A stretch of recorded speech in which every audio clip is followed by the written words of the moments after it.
嘛，这个高雄市的空气敢真正有变较好咧。高雄市环保局讲，今年第一季空气品质的良率突破5成，创下历史纪录，比去年同期好超过1成。也毋过马上就互环保团体甲洗面，讲这个春天甲热天的方向改变，空气变较好是必然的现象。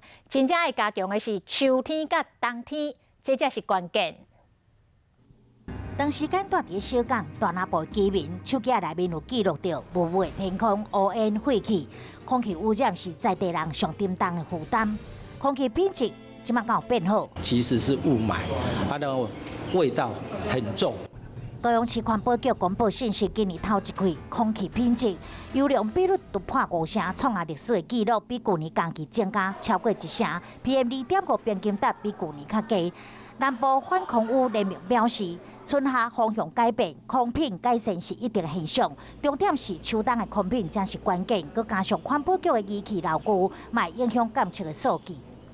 很多的仪器都已经需要做更换，数据监测有过度美化和低估的可能。38.7下降至30.4，手动测站的测值看起来都是有一个明显的一个改善。 环保局回应，就即卖仪器设备咧，统计3档降低资料，污染的浓度确实有降低。不管是秋冬或者是春夏，拢会全力为改善空气污染努力。